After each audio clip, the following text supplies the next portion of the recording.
Bonjour à tous, bonjour à toutes. Bienvenue pour ce webinaire préparer. Oh, pardon, ça commence bien. Allez, on recommence. Préparer et construire son PMCF SCAC. On va parler de cette terminologie. Je vous remercie de vous connecter aussi nombreux aujourd'hui pour ce sujet très dense qu'on a essayé d'aborder de façon aussi exhaustive possible.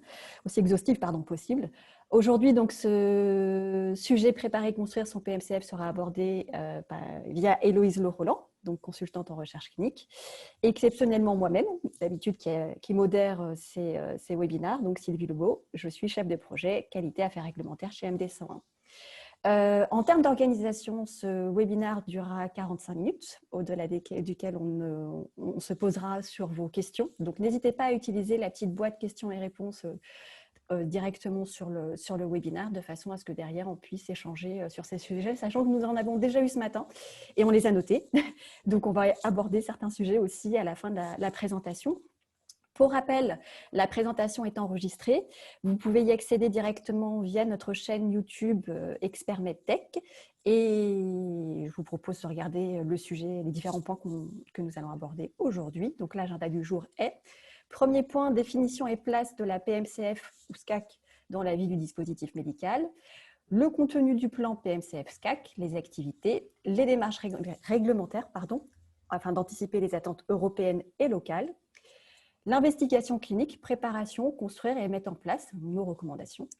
Les prestataires de services. Et enfin, nous aborderons le sujet de DAMED et l'enregistrement des activités cliniques au niveau européen.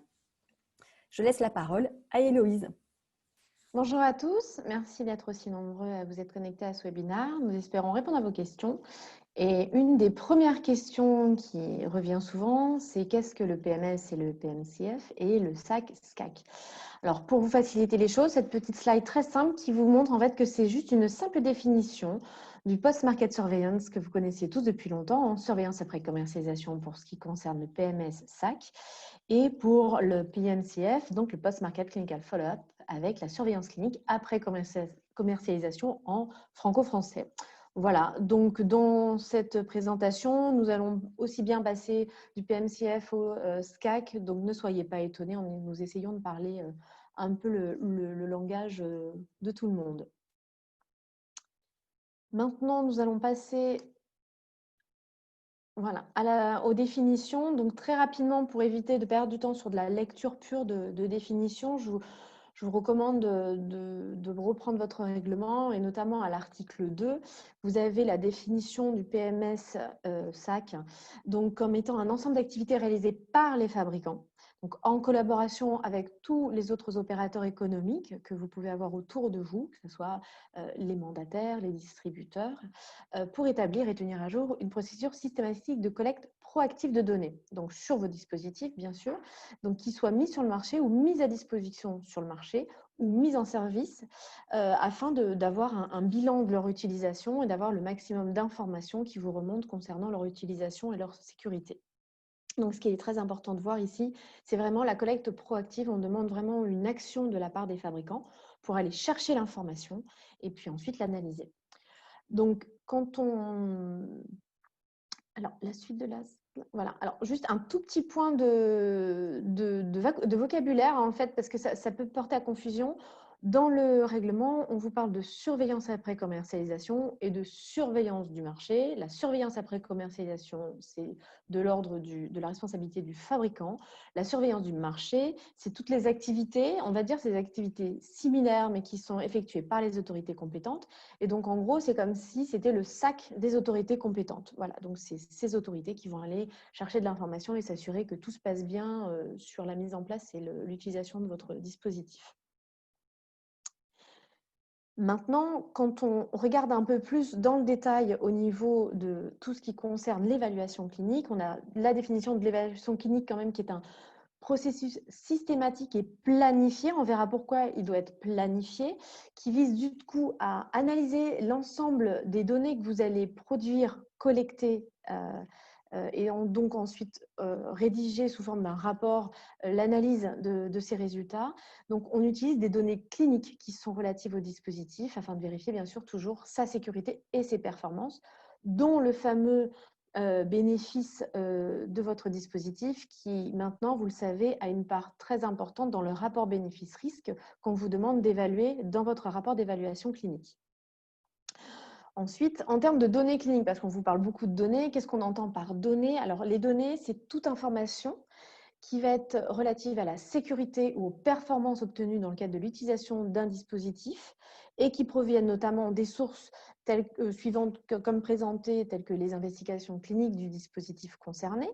Mais vous pouvez tout aussi bien utiliser des informations qui viennent de dispositifs équivalents aux vôtres, avec toute la partie réglementaire, utilisation des données d'équivalence. Donc, il vous faut, je vous rappelle, pour pouvoir démontrer l'équivalence avec un dispositif, pouvoir démontrer qu'il a une équivalence d'un point de vue clinique, biologique et technique. Donc, ces investigations-là peuvent aussi vous apporter des informations. Vous avez aussi des publications scientifiques qui vont faire l'analyse de données qui peuvent aussi venir alimenter ce pool de données cliniques et toutes les informations pertinentes sur le plan clinique qui vont vous remonter notamment de la matériovigilance. Donc, tout ce qui est surveillance après commercialisation.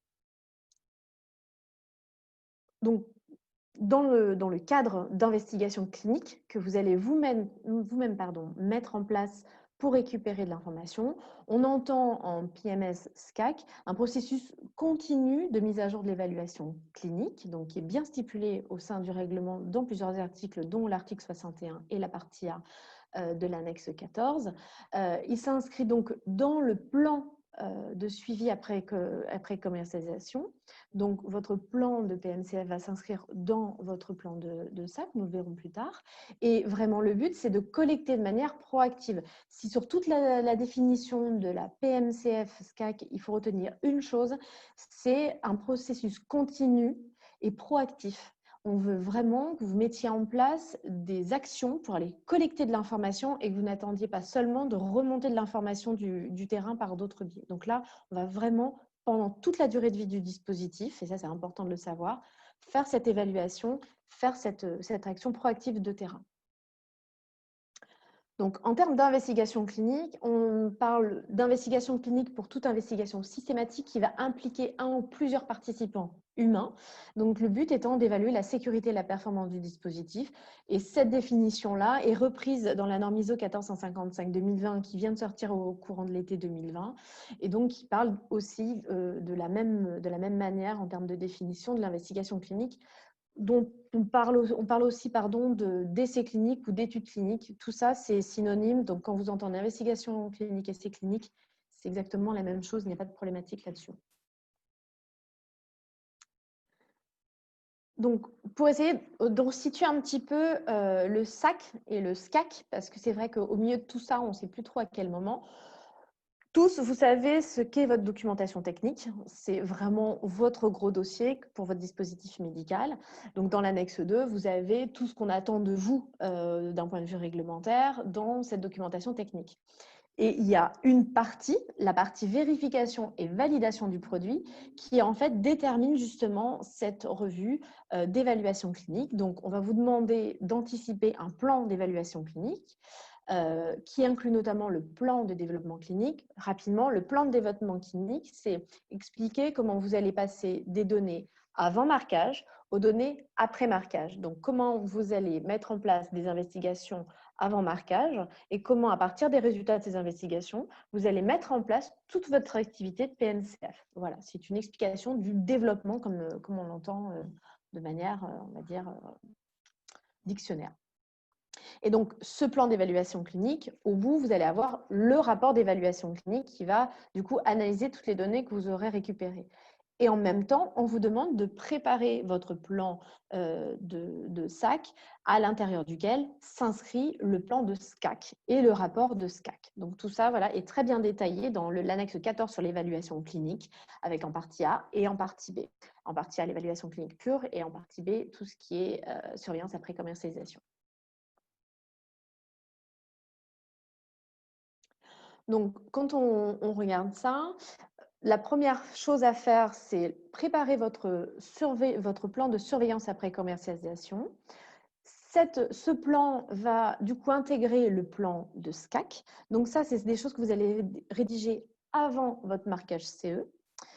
Et ensuite, vous allez avoir des activités donc après marquage CE qui sont en fait du coup le résultat de votre plan. Vous allez appliquer ce que vous avez prévu à travers une surveillance après commercialisation, donc les activités de SAC et les activités de SCAC.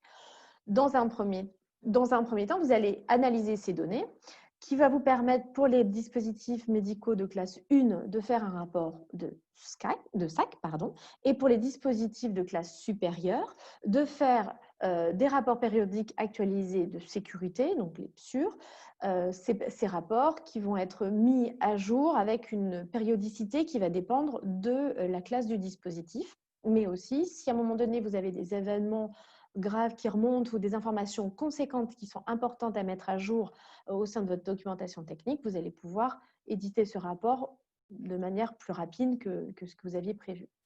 Toutes ces informations de rapport d'activité post-commercialisation vont permettre d'enrichir votre rapport d'évaluation clinique et du coup de revoir aussi, de mettre à jour votre plan d'essai clinique et votre CER. Mais en mettant à jour votre plan d'évaluation clinique, indirectement, du coup, forcément, vous allez remettre à jour votre plan de SCAC pour savoir comment vous allez récupérer les informations complémentaires qui vous manquent suite à l'analyse de cette première phase de PMCF SCAC. Je laisse la main à ma chère collègue. Merci Héloïse. Moi, je vais revenir dans le détail du contenu du plan SCAC, du plan PMCF. Et pour ce faire, vous avez dû voir paraître 2 guides MDCG, le 7 et le 8, donc portant sur le Post-Market Clinical Follow-up Plan Template et le PMCF Report Template. Je vais faire avec les acronymes, excusez-moi. Donc, ces 2 guides expliquent que le plan de SCAC ou PMCF s'inscrit dans un plan de surveillance après commercialisation, comme l'a dit Héloïse, donc inclus dans la PMS ou SAC, que ces conclusions de PMCF sont analysées par le fabricant et documentées ensuite dans le rapport d'évaluation, que ce rapport d'évaluation fait partie du rapport d'évaluation clinique et par conséquent de la documentation technique de votre dispositif médical, qu'il y a une adéquation du plan et de son application qui sont soumis à l'organisme notifié. Donc, c'est la raison aussi pour laquelle c'est inclus dans la documentation technique. Vous devez produire ces documents pour votre organisme notifié. Et enfin, l'audit de l'évaluation clinique par l'organisme notifié couvre également les procédures. Donc, on inclut réellement non seulement le recueil des données, mais également le système qualité dans la génération de son plan SAC et SCAC. Et donc, la documentation du fabricant pour le PMCF SCAC. Et bien entendu, on justifie, si vous décidez à la fin de votre rapport d'évaluation clinique, le fait de ne pas engager de PMCF ou de SCAC à la suite de votre analyse du rapport bénéfice-risque sur votre dispositif médical. Donc, ce guide revient sur les impératifs, ce que doit contenir à minima un plan de SCAC. Donc, la partie A reprend les informations sur le fabricant. Je ne vais pas détailler ces informations.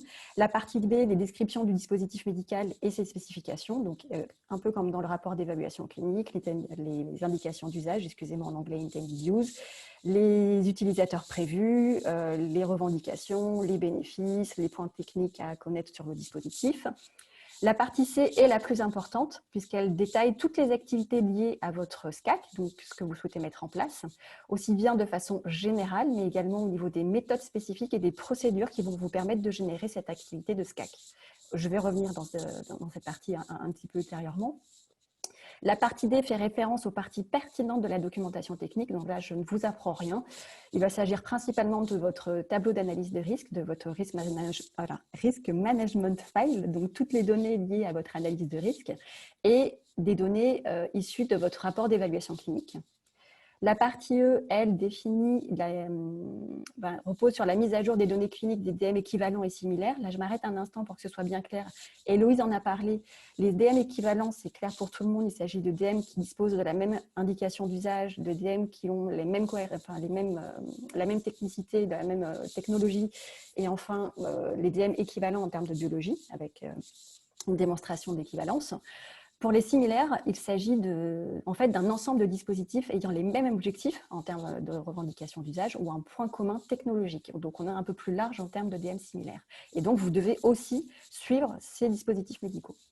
La partie F fait référence aux spécifications communes, aux normes harmonisées, aux guidance que vous avez utilisées pour faire votre démonstration de conformité dans la documentation technique. Et enfin, chose extrêmement importante, je n'ai pas mis la partie G parce que ça ne rentrait pas dans la slide, mais je tiens à insister sur un point donc essentiel. Vous devez inclure la date de rapport prévu et la périodicité de celui-ci. Donc, vous devez anticiper cette activité. Donc, comme je le disais tout à l'heure, moi, je souhaiterais vraiment faire un focus par choix, étant donné que nous avons 45 minutes et pas 3 heures, un choix sur les activités liées à ce plan PMCF. Donc, justement, par rapport à celles qui sont référencées dans ces guides, vous avez déjà un premier point, le registre. Excusez-moi, un premier point qui est en premier la lecture, la bibliographie, et je passe parce que ce n'est pas le plus pertinent aujourd'hui. Donc, le second, c'est le registre. Et donc, le registre, vous pouvez obtenir des registres, des dispositifs médicaux de vous en tant que fabricant. Ces registres sont spécifiques au type ou au groupe de dispositifs dans lequel appartient le dispositif médical que vous évaluez dans votre plan de PMCF. Avec une petite attention, une vigilance, il faut à la fois faire une description et un résumé du plan justifié. C'est-à-dire que lorsque vous dites que vous voulez faire un registre incluant votre dispositif médical, vous ne pouvez pas vous contenter d'une simple description je prévois si, dans tel délai. Non, il faut en plus que vous justifiez, que vous argumentiez. Toute évaluation possible des registres publics nationaux appropriés avec des données cliniques sur le propre appareil du fabricant ou les dispositifs similaires. En gros, ça je pense plus à des registres globaux type implant, donc il existe des registres souvent en chirurgie, mais globalement, vous pouvez utiliser ces registres à partir du moment où vous justifiez comment vous récupérez ces données et comment vous définissez la pertinence des données récupérées, des données que vous allez analyser et de l'impact en termes de revendications, d'indications, des indicateurs que vous allez définir dans votre plan de PMCF. En conditions nécessaires, donc, il faut bien identifier la quantité et la qualité prévue des données à recueillir depuis ces registres et surtout les protocoles de recherche que vous allez adopter, puisque les protocoles sont associés aux procédures et on a vu tout à l'heure que avoir un PMCF impliquait non seulement de la récupération de données proactives, mais également mettre en place des procédures.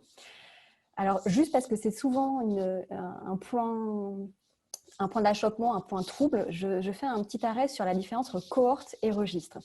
Souvent, les médecins confondent la notion de cohorte et ils nous disent on fait une cohorte prospective. Voilà. Donc, une cohorte, c'est un ensemble de patients suivis dans le temps dans le but d'étudier une incidence ou un événement de santé avec l'évolution d'un marqueur. Vous définissez un indicateur, vous le suivez dans une population donnée. Alors qu'un registre, au contraire, c'est exhaustif. On inclut un ensemble de populations qui répond à des critères d'inclusion. Donc là, on est vraiment dans un processus systématique dans lequel vous allez identifier les données que vous allez récupérer. C'est bien là la différence entre une cohorte et un registre. Je vous ai mis des exemples parce que c'est toujours bon de consulter ce qui existe. Donc, vous avez un registre qui est extrêmement bien fait, qui est le registre rein, qui est un registre français, et un registre tumeur de l'Hérault, excusez-moi, j'ai oublié un mot, je corrigerai, tumeur de l'Hérault en oncologie, pour vous donner une notion de la différence entre cohorte et registre. L'autre activité possible de votre plan SCAC, les investigations cliniques. Donc, pour tout ce qui concerne les investigations cliniques qu'on appelle post-marquage CE, c'est une exigence de la nouvelle réglementation, en particulier pour les dispositifs implantables des dispositifs de classe 3, donc 2B et 3, où justement, en particulier, vous avez fait une démonstration sur le rapport d'évaluation clinique par principe d'équivalence. Il vous faut mettre en place une investigation clinique post-marquage CE, justement selon l'article 61, paragraphe 4, donc pour confirmer la sécurité et la performance de votre dispositif médical implantable. Donc, comme l'a dit tout à l'heure Héloïse, donc, il faut être en conformité avec la 14155 nouvelle version. Donc, elle est reprise dans le règlement. Il n'y a pas réellement de nouveautés attendues dans cette 14155, mais elle est beaucoup plus détaillée, entre autres sur le plan d'investigation clinique. Cela vous donne des vrais outils pour mettre en place votre documentation relative à vos essais cliniques et votre système qualité et les attentes du système qualité relatif aux essais cliniques.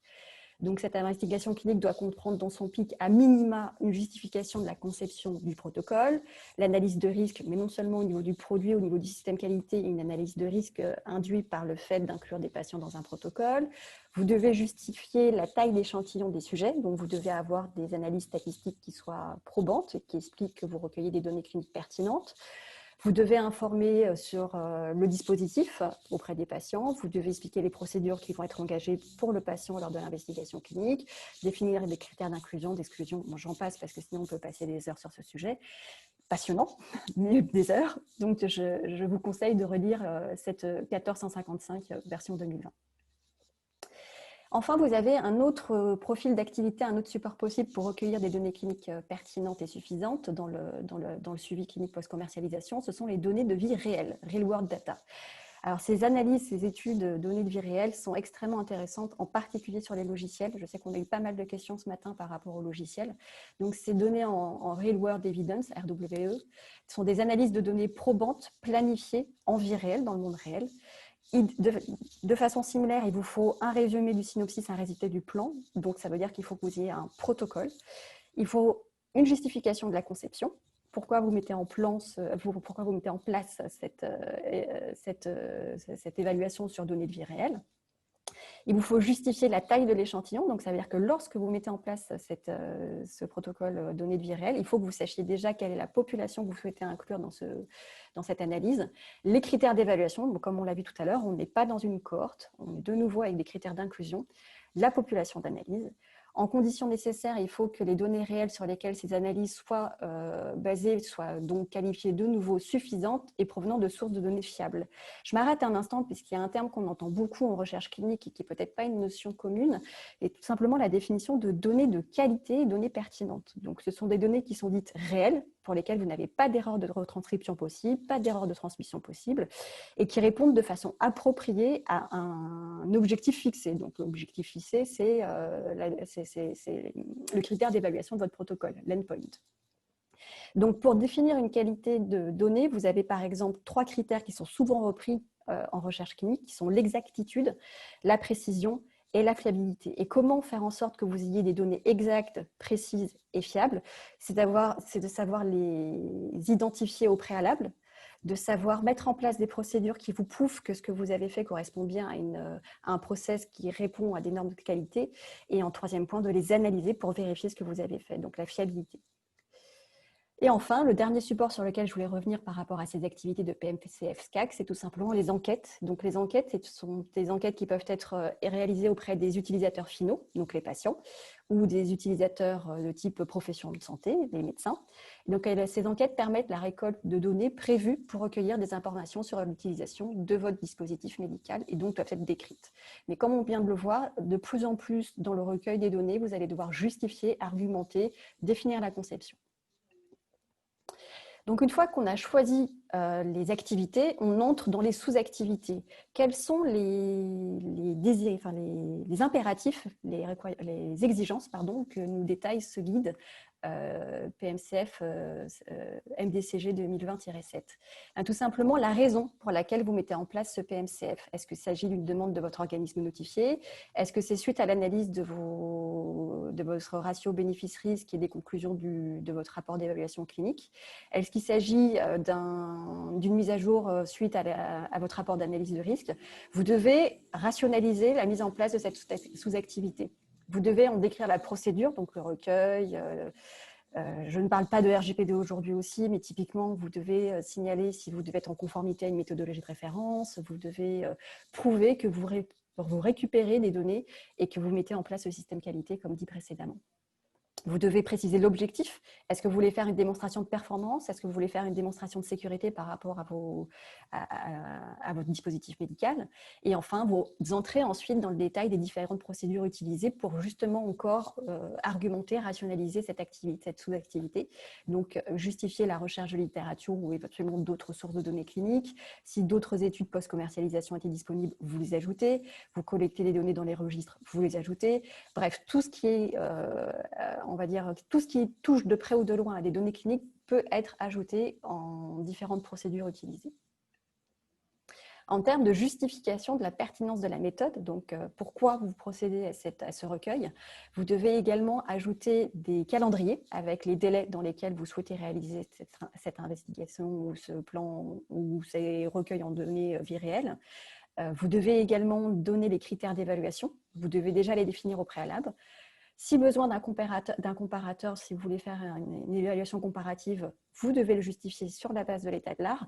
Et là, je m'arrête un instant. Si vous faites une évaluation sur la base d'un comparateur, vous devez aussi en faire une analyse statistique comparative. Donc, de nouveau, vous justifiez la conception de l'étude sur la population des patients. Vous définissez la population de patients représentatifs, par exemple, lorsque vous extrayez des données d'un registre.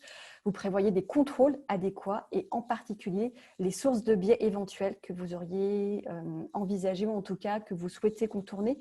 Mais on sait très bien que si vous avez un registre qui est documenté par X médecins et que tel médecin ne remplit pas toutes les cases, cela va forcément induire un biais sur votre base de données. Donc, une justification statistique de la qualité attendue des résultats. N'hésitez pas à consulter un biostatisticien et une justification pour expliquer pourquoi cela est satisfaisant à la lumière des risques résiduels issus de votre rapport d'analyse de risque. Donc, on se remet juste un petit peu dans le contexte de pourquoi initialement je dois faire un plan PMCF. Lorsque l'on est en pré-marquage CE sur notre dispositif médical, on a fait une série d'analyses dans notre rapport d'évaluation clinique à la base sur laquelle on s'est reposé sur les études de faisabilité. On a pu évaluer les données de sécurité, les données techniques, les données de performance clinique et tout ceci nous a amené à analyser un rapport bénéfice-risque sur justement les performances, l'évaluation par rapport à l'état de l'art. Et tout est documenté dans la documentation technique, dans notre rapport d'évaluation clinique pré-marquage. Maintenant, je suis en post-marquage. À la conclusion de mon rapport d'évaluation clinique, j'ai identifié des petits items, des petits points où justement je n'ai pas su y répondre. Ou au contraire, je souhaite pour le futur dossier technique ou pour les futures intended use revendications d'usage, étendre un petit peu le champ. Donc, je peux mettre en place justement ces registres, ces évaluations de données en vie réelle, ces études rétrospectives, ces investigations cliniques. Je mets en place ce plan PMCF pour recueillir ces données.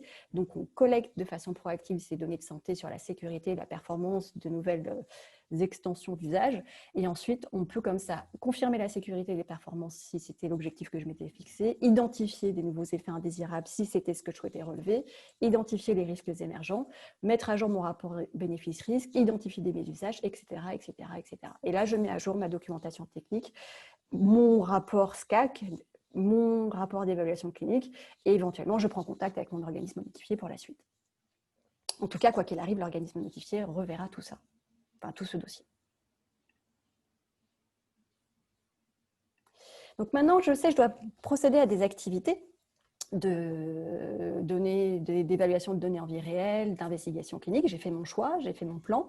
Je m'intéresse aussi en parallèle aux démarches réglementaires que je dois produire, auxquelles je dois me conformer pour réaliser mon investigation clinique ou mes registres ou le recueil de mes données en vie réelle.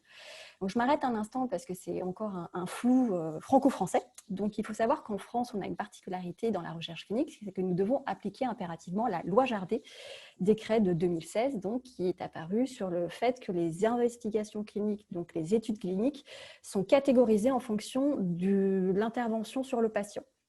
Donc, typiquement, tout ce qui est catégorie 1 représente la classe de risque la plus élevée de la recherche interventionnelle, la recherche clinique interventionnelle. C'est typiquement l'exemple du dispositif médical non marqué, c'est l'investigation clinique pré-marquage. Selon la loi Jardé, en catégorie 2, on retrouve les investigations cliniques interventionnelles à risque et contraintes minimes. Un dispositif médical marqué CE pour lequel vous voulez faire une étude comparative avec un bras randomisé, c'est une investigation clinique en RIPH2. Ensuite, on a la catégorie recherche non interventionnelle, catégorie 3. Il s'agit d'études observationnelles sur être humain. Donc, vous voulez faire une investigation clinique sur laquelle vous voulez recueillir des données prospectives d'un dispositif médical marqué CE.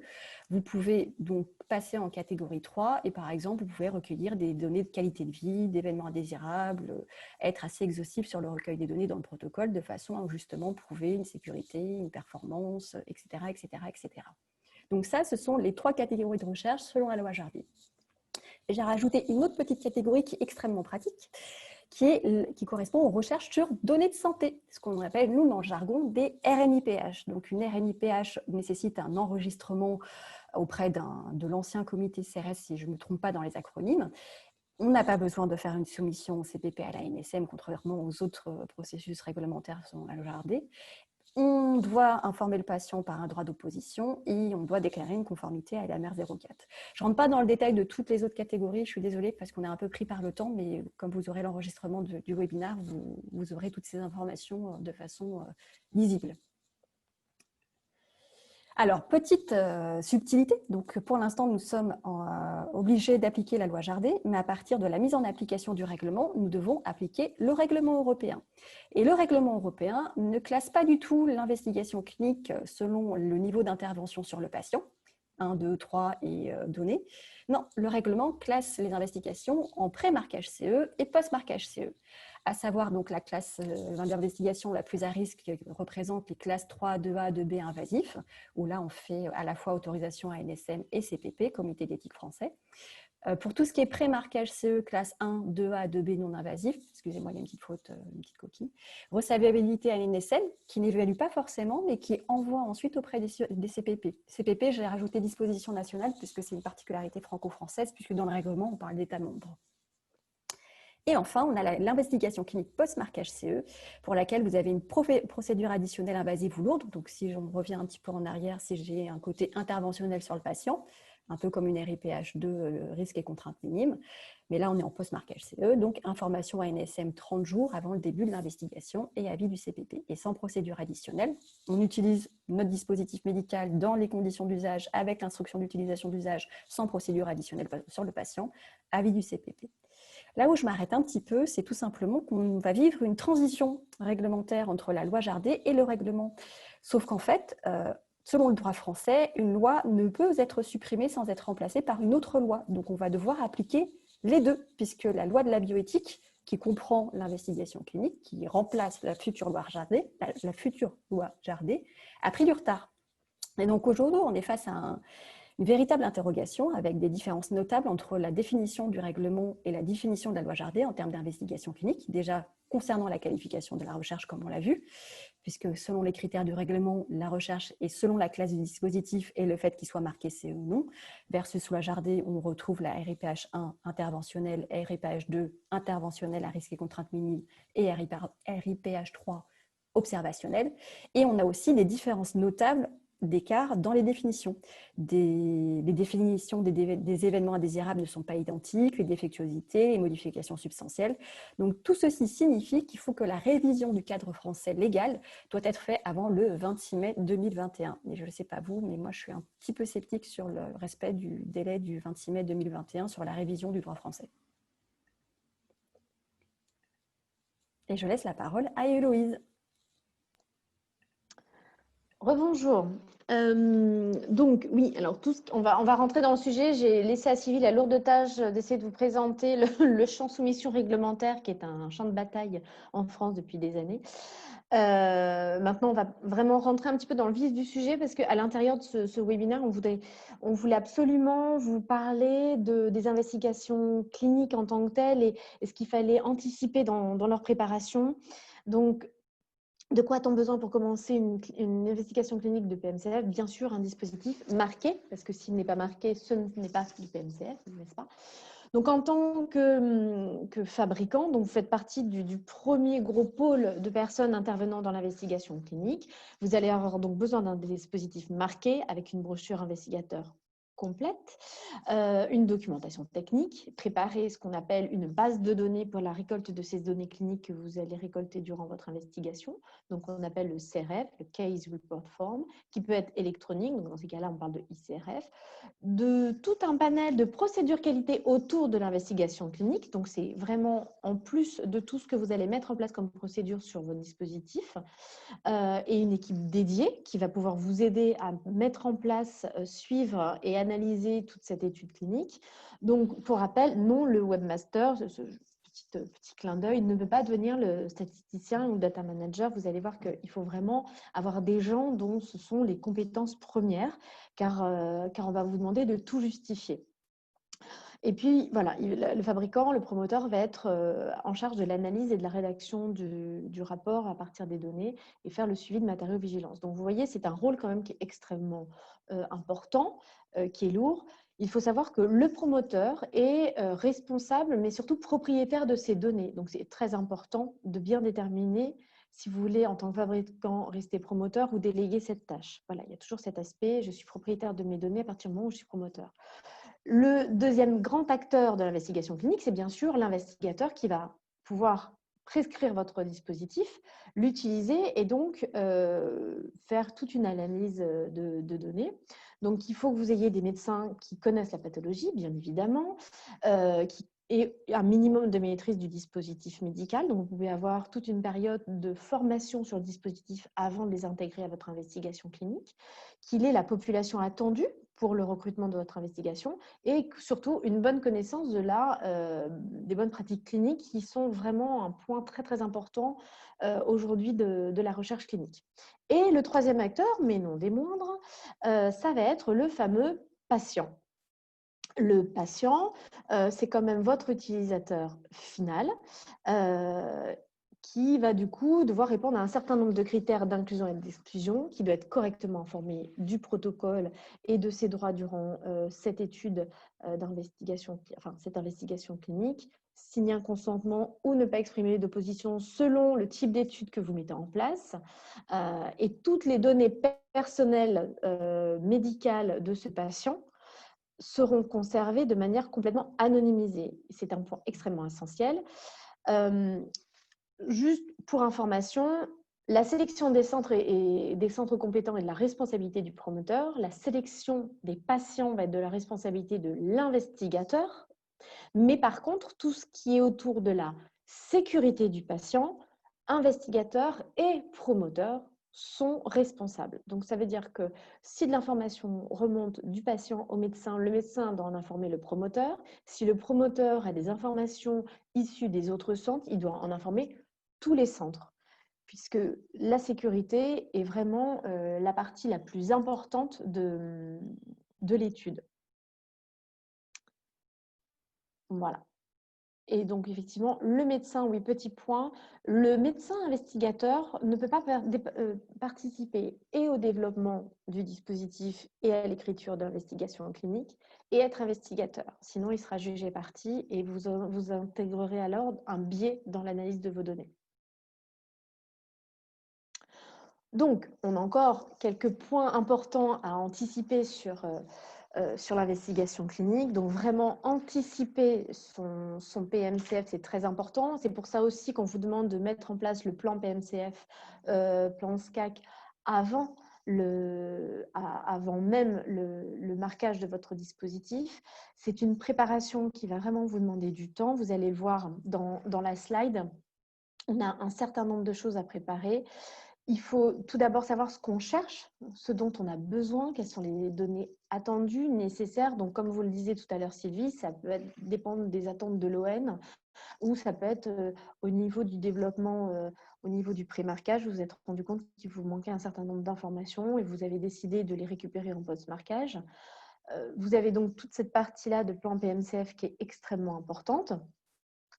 Ensuite, vous avez un deuxième point, c'est toute la rédaction des documents autour de l'investigation clinique et des outils que vous allez mettre en place. Donc, que ce soit des outils pour les médecins ou pour le suivi de votre investigation clinique. Le protocole doit être un processus vraiment réfléchi et qui doit vraiment être... plus vous prendrez de temps pour votre protocole, plus vous anticiperez les freins du terrain aux inclusions, au suivi de vos patients, plus vous aurez une qualité élevée de données. C'est-à-dire qu'il faut vraiment que vous anticipiez le facteur humain sur le terrain. N'hésitez pas à aller sur le terrain, rencontrer des médecins, leur demander comment ils fonctionnent dans les services, etc., pour éviter de mettre en place un protocole qui n'est pas viable sur le terrain quand on prend un patient en charge dans un service. Donc ça, c'est extrêmement important. Vous avez aussi tout ce qui est procédure qualité qui va être très conséquente. Donc, il va falloir vraiment avoir un gros classeur qualité autour de l'investigation clinique. Donc, il faut anticiper ce temps de rédaction. Et le CRF qui doit être bien pensé puisque vous allez devoir déterminer les données que vous souhaitez récupérer et savoir dans quel ordre vous allez les récupérer, savoir comment analyser ces données. Et quand vous allez avoir des ICRF, donc des CRF électroniques, des bases de données électroniques, il va vous falloir faire aussi des tests de cohérence pour vous assurer que les données saisies sont cohérentes avec les données attendues, les valeurs correspondent aux données attendues, en tout cas que vous n'ayez pas, par exemple, détail en centimètres, alors vous attendiez à un point en kilos. Voilà, ce genre de petites choses qui semblent complètement stupides, mais je peux vous assurer que sur le terrain, on voit de belles choses. Donc voilà, essayez d'anticiper tout ça et d'anticiper les délais réglementaires de soumission. Lorsque vous passez encore sous la loi Jardé, vous avez quand même un délai au niveau de la NSM et au niveau des comités de personnes, de protection des personnes, tout ce qui est comité d'éthique, qui peuvent vraiment amputer votre calendrier de l'étude. Donc anticipez, prévoyez plutôt un mois au cas où vous ayez des retours avec des questions des autorités pour pouvoir après mettre en place votre étude selon le calendrier initialement prévu. Voilà, ce sont des petites choses, on ne peut pas rentrer dans le détail en 45 minutes, mais des petites choses quand même qui sont importantes à savoir. Et surtout, entourez-vous du coup de personnes spécialisées et qualifiées. Vous irez plus vite à rédiger un protocole avec un méthodologiste, un biostatisticien, un chef de projet clinique, un chargé d'affaires réglementaires et un médecin spécialisé dans la pathologie ou dans le dispositif, parce que chacun pourra rédiger une partie, chacun pourra éventuellement anticiper les freins des autres ou des points de divergence qui pourraient poser problème après sur le terrain, qui peuvent être résolus bien en amont et donc éviter une perte de temps ultérieure. Et vous allez avoir besoin d'un comité indépendant de surveillance des données. Petite précision, un investigateur ne peut pas faire partie de votre comité indépendant de surveillance des données puisque lui-même rentre des données. Donc, votre comité indépendant doit vraiment être indépendant. On sait que ce n'est pas toujours facile de trouver suffisamment de personnes pour répondre à ça, mais sachez que voilà, c'est très important de pouvoir avoir une équipe spécialisée et qualifiée. Voilà. Et donc, si cette équipe n'est pas disponible, vous avez la possibilité de faire appel à des prestataires de services. Alors, les prestataires de services, tout le monde a entendu parler des CRO, donc les Clinical Research Organization. Donc, c'est ce que nous allons voir dans le point suivant, au point 6, prestataires. Voilà. Donc, quand on parle de prestataire, tu peux tout dérouler pour que tout le monde puisse anticiper. La CRO, l'avantage, c'est qu'elle va pouvoir vous aider sur le suivi clinique et qualité sur les sites investigateurs, mais elle peut aussi vous aider sur la rédaction des documents en amont de votre recherche, donc vous aider sur le protocole, sur les consentements, sur les CRF, vous aider sur les déclarations, etc. En même temps que vous allez faire tout cet aspect, on va dire, autour de la donnée clinique, vous allez avoir tout l'aspect prestataire logistique sur la mise à disposition, distribution et suivi de vos dispositifs médicaux que vous allez mettre à disposition dans les centres. Tout ce qui est prestataire technique informatique, si vous ne passez pas par les CRO ou parce qu'elle n'en a pas de CRF, donc ça, vous allez avoir besoin d'informations. Sur de l'imagerie centralisée, si vous devez faire une relecture centralisée des images. Les laboratoires centralisés aussi pour tout ce qui est biologie, etc., etc. Vous avez un grand nombre de prestataires qui vous sont mis à disposition pour pouvoir justement vous faciliter votre travail. Alors effectivement, beaucoup de fabricants s'étonnent un peu du coût, mais quand on voit le temps que chacun doit passer sur sa partie, je pense que au bout du bout, si vous n'avez pas la possibilité de recruter en interne tout le personnel dédié, ça peut vraiment être un énorme gain de temps et donc au final d'argent potentiel sur votre prestation. Donc, là, on va parler, enfin, je vais passer très rapidement parce que du coup, ça va être un peu redondant avec ce que je viens de dire. Voilà, faites un point sur vos compétences internes et vos disponibilités internes, puisque comme je vous le dis encore et encore, ça prend du temps de préparer une investigation clinique. Ce que vous voulez garder en interne, vous pouvez très bien garder la rédaction du protocole parce que vous voulez rester maître de cela. Et du coup, à la suite de cette mise au point de vos compétences et de ce que vous voulez garder, établir les besoins et ensuite aller voir à l'extérieur les prestataires pour leur demander, en fonction d'un cahier des charges bien établi, ce dont vous avez besoin pour qu'ils vous établissent un devis qui est bien dirigé vers votre besoin. Et sélectionner votre prestataire selon son expérience et éviter de prendre trop de prestataires qui sont trop juniors, entre guillemets. Vous avez toujours un mixte. Il vaut mieux prendre un mix de juniors et de seniors.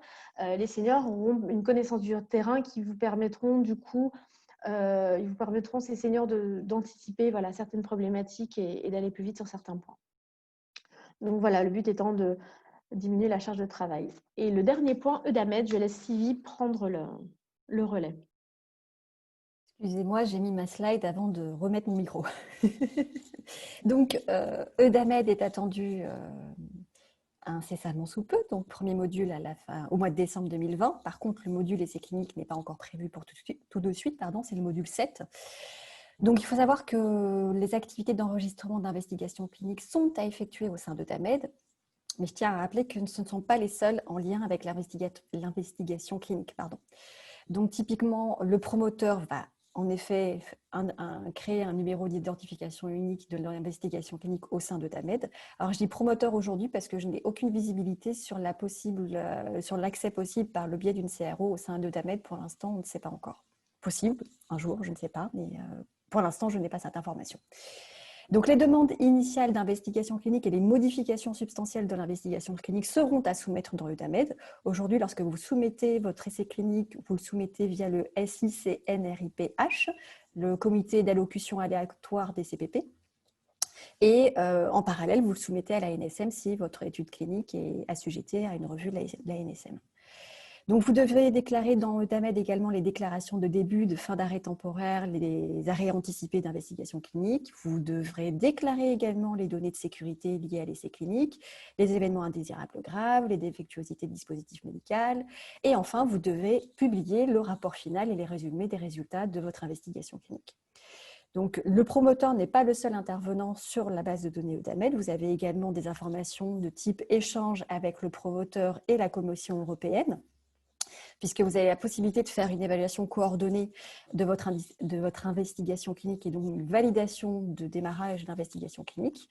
Donc, pour cela, vous allez avoir la désignation de l'État membre coordonnateur. Donc, encore une fois, chez nous, l'État membre coordonnateur, c'est CPP ANSM, c'est une disposition locale. Donc, vous allez recueillir la recevabilité de la mise en place de votre essai clinique via Eudamed et le rapport d'évaluation, les demandes d'informations complémentaires, les réponses, toutes ces informations relatives aux essais cliniques seront disponibles dans Eudamed, dans un futur. Et enfin, les décisions nationales, les refus, les autorisations, les avis des comités d'éthique pour le comité français, excusez-moi, j'oublie un S, et tout ce qui est avis CPP seront disponibles dans Eudamed.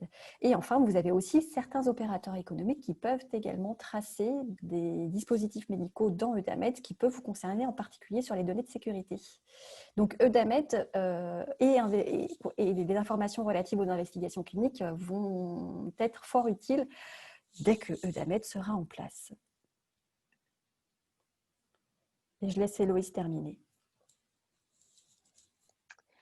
Oui, alors du coup, on est obligé d'aller très vite sur la PMCF. Il y a énormément de choses à dire, donc on espère qu'on n'est pas allé trop vite sur certains aspects. Pour faire une petite conclusion rapide, donc comme vous l'avez compris, toute la partie PMCF va vous nécessiter du temps et de la réflexion, donc ne l'improvisez pas à la dernière minute, juste avant votre passage en audit. Ça fait partie intégrante de votre documentation technique, donc il faut vraiment l'anticiper comme toute autre partie de votre dossier. L'investigation clinique va vraiment vous permettre de mieux connaître en vie réelle l'utilisation de votre dispositif. Donc, vraiment, ça va enrichir votre connaissance de votre dispositif. Mais surtout, ce qu'il ne faut pas oublier, c'est que souvent, lorsque vous êtes en tant que fabricant dans le développement de votre dispositif, vous voyez votre dispositif, ce que vous allez pouvoir en faire, etc.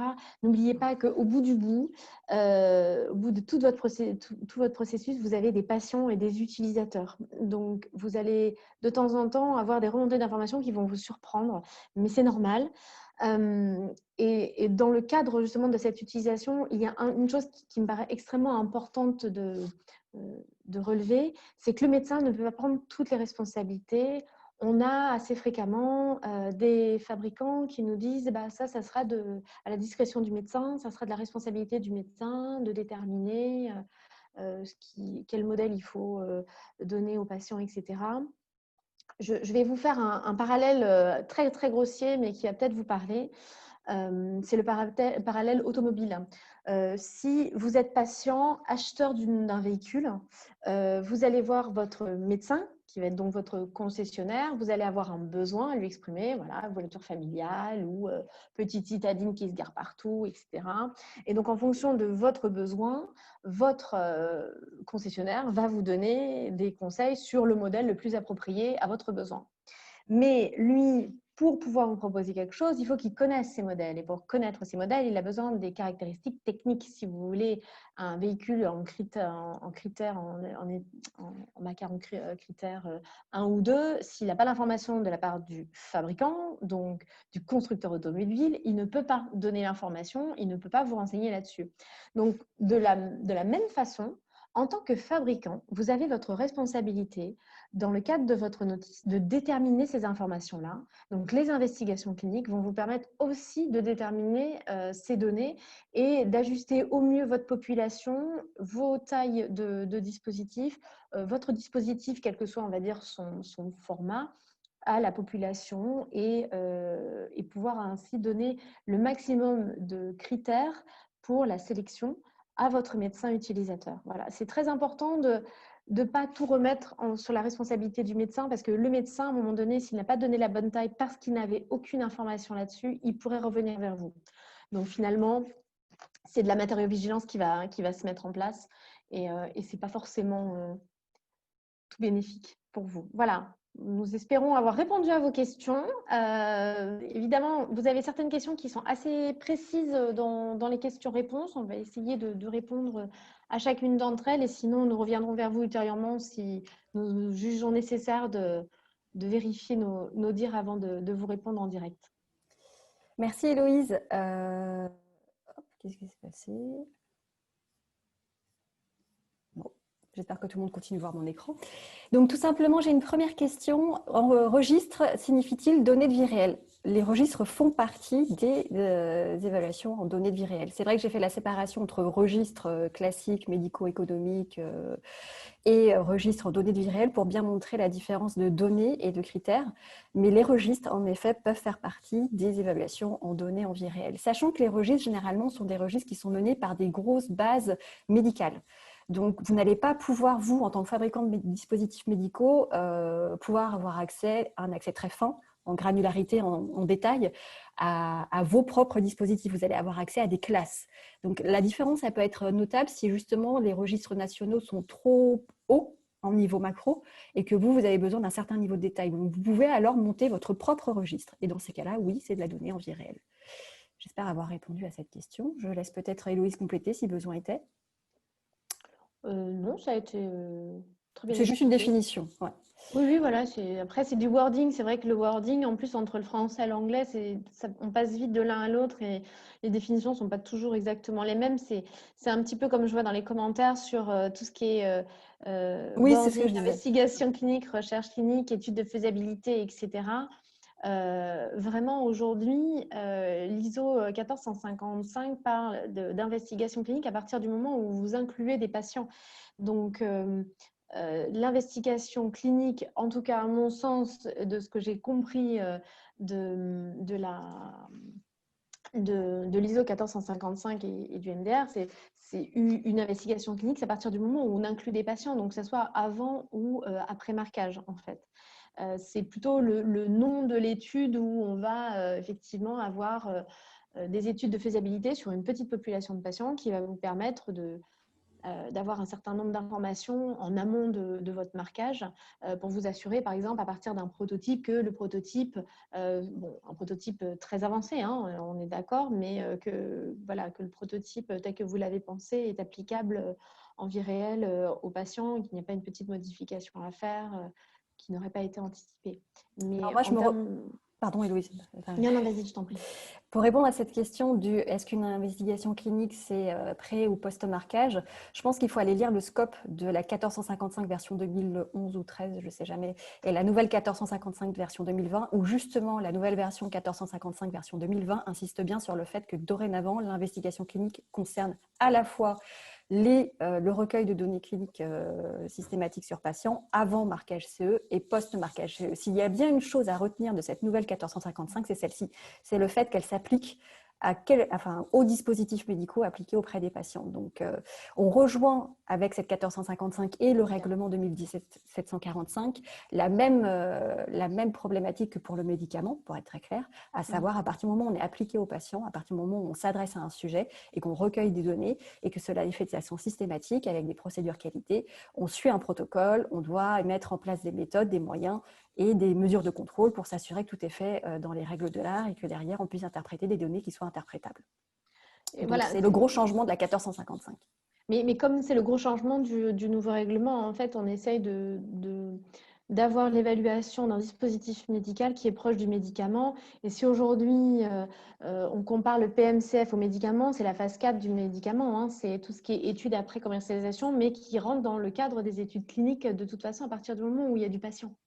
Donc, c'est vrai que ce sont des termes qui sont toujours un petit peu compliqués parce que tout le monde n'en a pas la même définition. Et ça se comprend étant donné qu'il y a des changements de définition selon les mises à jour des dernières normes ISO. Donc, Et je tiens à m'arrêter justement parce qu'il y a une annexe qui est très intéressante sur la 1455 qui n'est pas une annexe normative, donc pas obligatoire, mais qui donne la définition justement des investigations cliniques, à savoir les investigations cliniques exploratoires, confirmatoires, pivots, qui reprend les définitions qui étaient déjà disponibles sur la HAS et qui est intéressant de relire pour savoir exactement quelles sont les attentes des organismes notifiés, voire comment ça s'appelle, de la HAS pour tout ce qui est remboursement, sur justement le niveau de justification attendu dans l'étude et quelle catégorie d'études il s'agit. Donc nous, on parle encore en RIPH 1, 2 et 3, qui est une particularité franco-française.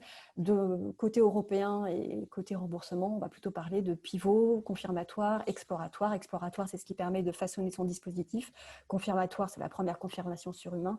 Et pivot, c'est la grosse étude qui permet de recueillir le maximum d'informations de sécurité et de performance. Mais notamment sur la HAS, quand vous avez un dispositif et que vous voulez mettre en place une investigation clinique et que vous n'êtes pas sûr, on va dire, de votre méthodologie, n'hésitez pas à demander un rendez-vous en amont avec eux, puisque eux vont, si vous souhaitez faire inscrire votre dispositif sur la liste des produits remboursables et que vous souhaitez vous le faire en partie prendre en charge, à un moment donné, ils vont pouvoir vous dire si eux sont d'accord avec votre logique, parce que eux, ils ont leur propre logique, entre guillemets.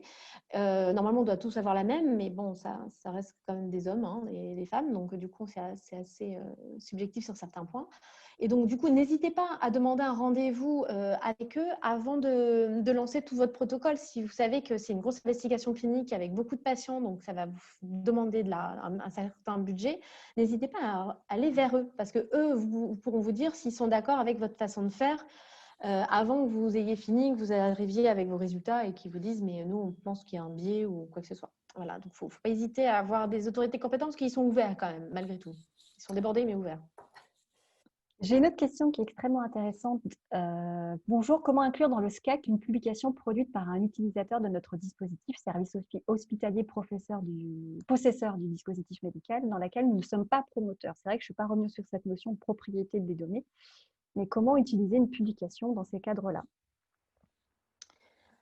Alors, la publication, déjà, en général, le service hospitalier vous demande pour publier, je pense, avant de fournir le papier à un journal, ils vont vous demander votre autorisation puisque votre nom apparaît. Donc, en général, ils sont assez cohérents là-dessus.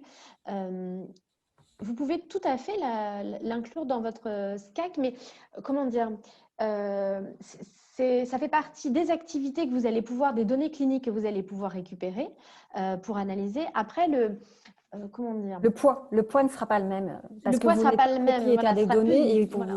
il se peut que cette étude ne corresponde pas à 100% à ce que vous auriez produit. Voilà, ça va enrichir par exemple tout ce qui est SOTA, l'état de l'art, puisque de toute façon, voilà, ce sont des données. Pour autant, si vous n'avez pas le protocole qui a été mis en place pour récupérer ces données, vous ne pouvez pas juger de la puissance statistique des résultats. Il faut vraiment que vous ayez un maximum d'informations pour pouvoir utiliser ces données en données cliniques. Si vous avez toute cette partie-là, analyse de statistiques, etc., que le service hospitalier vous présente son dossier en globalité, vous allez pouvoir les utiliser, ces données-là, en partie, dans votre rapport d'évaluation clinique. Par contre, si c'est juste un papier avec une petite conclusion où vous avez juste sinon l'abstract, ça va être un peu compliqué de vous appuyer dessus pour dire oui, on a un papier avec, je ne sais pas, 20 patients qui ont été suivis par un médecin. Ça enrichit votre dispositif et ces données. Pour autant, ça ne peut pas, par contre, on est d'accord, être le seul et unique, on va dire, objet du SCAC. Ça, c'est pas possible parce que c'est pas proactif. Et là, ce qui est vraiment très intéressant dans la définition du SCAC attendue par le MDR, c'est qu'il vous demande quelque chose de proactif. Donc, on demande au fabricant de mettre en place quelque chose. Si vous mettez en place l'étude et que la publication est faite en collaboration avec le service hospitalier, ça rentre entre guillemets dedans. Mais par contre, si c'est le centre hospitalier qui a pris la seule décision de faire la publication, effectivement, ça n'a pas le même poids sur votre SCAC. J'espère que j'ai répondu à la question. N'hésitez pas à compléter si nous n'allons pas jusqu'au bout, on a encore un petit peu de temps. J'ai une question que je trouve très intéressante. Nous sommes fabricants d'instruments orthopédiques de classe 1R réutilisables 2A et l'organisme notifié demande un PMCF relatif à ces dispositifs médicaux. Qu'est-ce que nous pourrions conseiller? Qu'en pensez-vous? Je pense qu'ils ont raison. Je ne vais pas dire un organisme notifié qu'il a tort. C'est compliqué. Tu peux tenter, hein. Tu as le droit. Hein. Mais, Donc, en fait, par rapport à votre question, moi, je reprends le contexte. Vous avez rédigé votre rapport d'évaluation clinique, il reste des points non résolus, vous faites partie des DM implantables, réutilisables, enfin bref, des DM pour lesquels votre organisme notifié estime que vous devriez mettre en place un PMCF plan avec une investigation clinique. Vous, dans votre cas de figure, il n'y a pas de logiciel, donc difficile de faire du recueil de données directement sur données de santé. Donc, cela signifie forcément, à un moment, mettre en place une investigation clinique. Alors, si vous êtes marqué CE, que vous ne faites aucune procédure particulière en dehors de l'utilisation de votre dispositif, dans ces cas-là, vous pouvez envisager d'être dans une classe RIPH3. Alors, je vais me remettre sur ma slide réglementaire, excusez-moi, il faut que je revienne en arrière. Donc, une RIPH3, si vous êtes dans les conditions d'usage prévues de votre intended use, de votre notice d'utilisation, ça serait alors de l'observationnel sur produit marqué CE. Et par exemple, vous évalueriez un questionnaire de qualité de vie, les déclarations de vigilance. Enfin, je ne sais pas, essayez de trouver ce que vous devez évaluer. Parce que là, comme ça, je fais un peu from scratch. Donc, éventuellement, ce serait la solution la moins contrainte, réglementairement parlant, je parle, de mettre en place une investigation clinique. Parce que c'est vrai que sur des données de registre dans votre domaine d'activité, il faut trouver, il faut creuser. Mais oui, je peux comprendre que votre organisme notifié le demande. J'espère avoir répondu à la question. Je ne sais pas si Héloïse, tu souhaites compléter. Non, alors pour être honnête, je regardais une autre question qui était très pertinente en même temps parce que tu m'avais l'air de super bien répondre. En même temps que je parle. Voilà. Non, après, c'est vrai que les vies réelles sont très compliquées à récupérer parce que quand vous allez vraiment dans les dossiers médicaux, vous vous rendez compte qu'il n'y a pas énormément de données des fois disponibles. Les médecins ne pensent pas à écrire beaucoup de choses. Ils connaissent très bien leurs patients, mais ils ne pensent pas forcément à écrire beaucoup les choses. Donc, voilà, sur de l'orthopédie, il faut être sûr d'avoir un minimum de données. Ce n'est pas forcément toujours simple d'avoir des données probantes, en espérant pas répondre à côté. Je voudrais répondre à une question qui était concernant une investigation clinique RIPH3 qui est en cours, qui a obtenu un avis favorable du CPP il y a 5 ou 6 ans. Doit-elle être redéposée au CPP? Ce que je ne comprends pas, c'est si elle est en cours, ça veut dire qu'elle est déjà mise en place. Donc, si elle est mise en place, ça peut durer. Après, vous aviez normalement prévu une durée. On a 2 ans pour la mettre en place après l'avis du CPP. Voilà, mais là, du coup, elle est en cours. Donc, si elle est en cours, ça veut dire qu'elle a été mise en place dans la suite de l'avis favorable, c'est ça? Vous vous demandez s'il faut redéposer pendant l'étude. Une fois que vous avez eu votre étude, votre autorisation d'étude, en général, on informe les CPP quand l'étude dure vraiment plus longtemps que prévu, qu'on allonge notre délai d'inclusion. Mais tout le monde ne le fait pas, je pense, en plus. Mais bonjour. Donc oui, j'ai un peu de mal à... J'allais donc répondre ça, mais finalement, comme l'étude est en cours, quand vous avez une autorisation d'un CPP ou d'une autorité compétente, vous avez environ 2 ans pour mettre en place votre étude dans les centres. À partir du moment où vous avez mis votre étude dans les centres, elle court. C'est-à-dire, si vous avez prévu d'inclure 200 patients pour être statistiquement valable, vous n'allez pas arrêter l'étude au bout d'1 an parce que c'était votre deadline et que vous n'avez recruté que 50 patients. Donc, normalement, vous la continuez vous pouvez justifier de continuer l'étude à partir du moment où vous n'avez pas atteint votre nombre de patients. Alors, il y avait une autre question que je trouvais particulièrement intéressante qu'il faut que je retrouve. Je suis désolée, il y en a beaucoup. Oui, pour un recueil de données en vie réelle, et puis faut-il faire une investigation clinique RNIPH? Alors, il y a plusieurs questions qui se rejoignent sur les données en vie réelle et RNIPH, donc je vais essayer de répondre à tout en même temps. Je suis désolée, je vais étendre un peu le scope de la question, le champ. Donc, les données en vie réelle sont des données que vous récupérez qui sont normalement utilisées dans la pratique clinique courante. Typiquement, si pour le suivi de telle pathologie, le médecin aurait fait tel prélèvement à J3, tel prélèvement au mois 6, tel prélèvement au mois 12, prélèvement sanguin, pardon, vous pouvez récupérer les résultats, les informations que le médecin recueille dans sa pratique clinique courante. Et dans ce cas-là, vous n'avez pas besoin de soumettre votre étude clinique auprès du CPP et de la NSM, puisque c'est un recueil de données de santé. Vous ne pratiquez aucune procédure sur le patient. Vous faites du recueil. Ça peut être rétrospectif, prospectif, mais c'est du recueil de données. Donc, dans ces cas-là, bien sûr, vous ne demandez pas de participer au patient. Vous demandez au patient d'être ne pas s'opposer. Merci. Sa non-opposition, je cherchais le terme, merci Louise. Vous demandez au patient sa non-opposition. Vous demandez, bien entendu, vous l'informez du fait qu'il va participer à une investigation de type RNIPH sur données, mais vous n'êtes, par le biais de cette non-opposition, il est OK. Par contre, vous ne procédez à aucune intervention sur le patient. C'est-à-dire que vous ne demandez pas de questionnaire de qualité de vie supplémentaire par rapport à la pratique clinique courante. Vous ne demandez rien en plus. Vous vous satisfaisez de ce qui est déjà documenté à la base dans le suivi clinique du patient, dans le dossier clinique du médecin. Vous ne demandez rien en plus. Je ne sais pas si je suis claire. Moi, tu es très claire, mais bon, comme je suis du milieu, je comprends bien. En gros, en fait, souvent, on a fait le parallèle des RNIPH, donc n'impliquant pas la personne humaine, avec tout ce qui est collecte de données rétrospectives. Il s'est avéré qu'ils ont ouvert un peu le champ pour justement permettre, notamment aux fabricants de dispositifs médicaux, de pouvoir suivre sur le long terme les patients de manière prospective, mais en fait, c'est du prospectif rétrospectif, c'est-à-dire qu'à aucun moment vous n'avez de lien avec le patient, à aucun moment vous n'influencez la prise en charge du médecin, c'est-à-dire qu'à aucun moment vous ne devez lui dire vous me récupérez cette donnée en plus.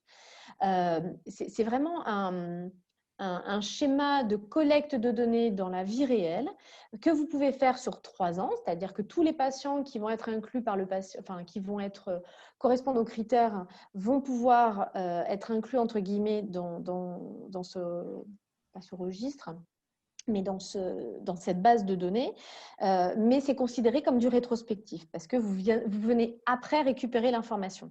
Voilà, le patient vient, fait sa vie avec son médecin et après vous récupérez l'information derrière. Mais à aucun moment, voilà, comme le stipule Sylvie, c'est à aucun moment vous ne pouvez ajouter un questionnaire, une question ou quoi que ce soit. Rien du tout. Sinon, vous tombez en RIPH3. Ok, je complète la question de tout à l'heure par rapport à la RIPH3 pour l'avis de l'organisme notifié, le besoin de mettre en place un plan SCAC.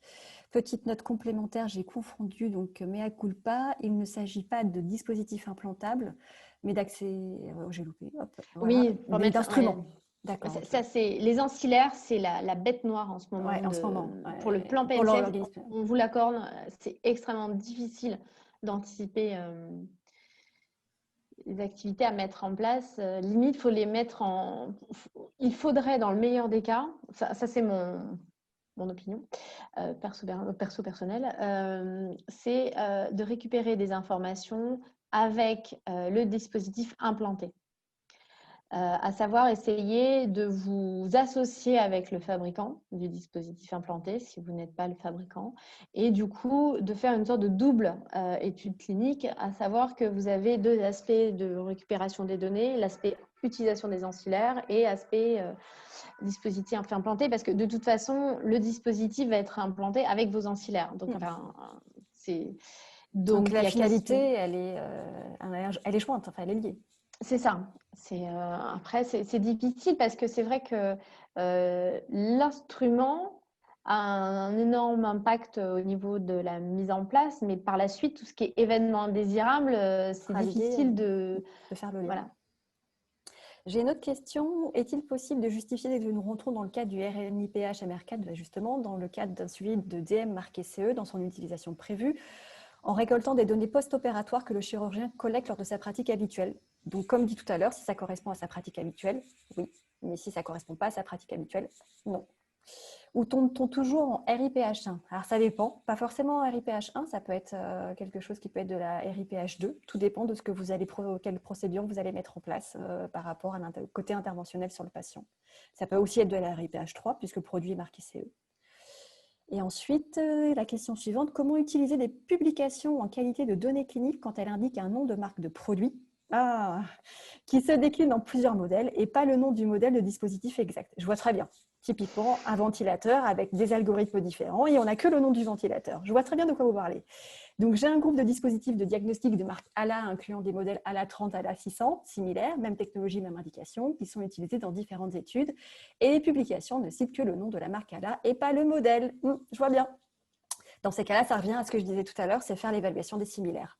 Donc, entre autres, là, vous ne pouvez pas aller bien loin en termes d'utilisation de la publication, c'est-à-dire que vous êtes obligé de vous arrêter à l'évaluation des similaires, mais vous ne pouvez pas revendiquer, en tout cas, vous ne pouvez pas utiliser toutes les données disponibles de cette publication puisque vous n'êtes pas capable d'associer le dispositif versus la gamme. Alors après, si vous avez un dossier avec toutes les marques, enfin je veux dire toutes les catégories de dispositifs, c'est-à-dire que vous faites une gamme ALA et ensuite ALA 30, ALA 600, vous pouvez en avoir un bénéfice clinique global, mais ça va être difficile de rentrer dans le détail si vous n'avez pas justement ce niveau de détail-là dans la publication. Donc c'est plutôt gamme similaire.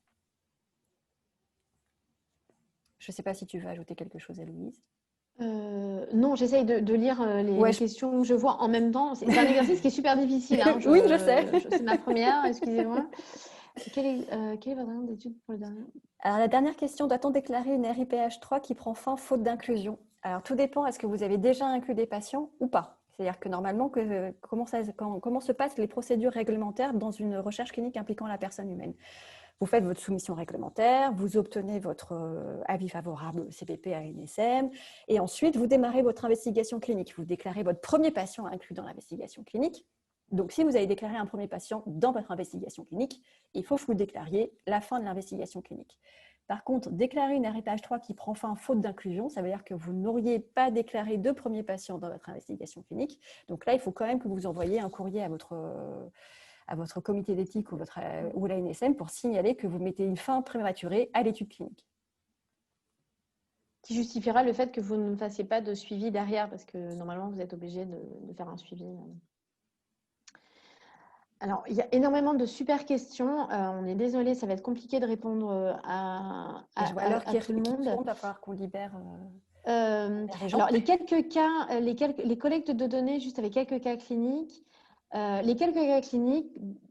c'est toujours intéressant de les avoir. Par contre, en termes de puissance de résultats, on est quand même limité. Donc, effectivement, c'est toujours un petit peu compliqué. Après, il y a des produits pour lesquels, hélas, on n'a pas 100 patients qui sont utilisateurs chaque année. Donc, vous avez peu d'informations, peu d'utilisateurs. Et du coup, effectivement, il faut justifier. À partir du moment où vous arrivez à justifier, à argumenter dans votre plan de PNCF, que dans le cadre de ce dispositif-là, vous ne pourrez faire que quelques cas cliniques par rapport à la population d'utilisateurs que vous avez. Dans ces cas-là, oui, à mon sens, on peut utiliser les quelques cas cliniques. Par contre, vous pouvez aussi utiliser les quelques cas cliniques potentiellement si vous avez peut-être un dispositif médical qui est très ancien, qui est sur le marché depuis des années, et vous justifiez le fait de ne pas mettre une investigation clinique puisqu'en matériovigilance, par exemple, vous n'avez jamais remonté énormément de choses. Les cas cliniques vont potentiellement vous permettre notamment de justifier de la performance et du bénéfice de votre dispositif si c'est des informations que vous n'aviez pas lorsque vous avez fait un marquage en directif, par exemple. Je ne sais pas si je réponds bien à la question posée, mais… Si. Et je pense que nous allons nous quitter sur cette dernière question, si cela te convient, Héloïse. Oui, parce que moi, je suis pipelette, hein, je suis capable de répondre à toutes les questions. Hein, donc, je pense qu'on globalement, on a répondu aux questions essentielles, mais je vois que ce sujet était attendu et les questions étaient là. Donc, merci à tous pour votre participation. Donc, vous pouvez revisionner ce webinaire sur le lien YouTube Expert MedTech Webinar and Training. Vous allez avoir la vidéo disponible sur YouTube. Et n'hésitez pas à nous suivre pour nos prochains rendez-vous sur le rendez-vous Expert MedTech. J'espère avoir répondu à ce qu'est Héloïse. J'espère qu'on a répondu à vos questions, en tout cas en partie, sur ce sujet qui est plus qu'intéressant sur l'évaluation clinique, l'investigation clinique, les PMCF, les SCAC, tous les mots sympathiques. Il y a beaucoup de choses à dire. Voilà. C'est plus court, 45 minutes. Mais bon, c'est une première approche déjà. Merci à tous. Merci. Au Bonne revoir. journée à tous. Au revoir.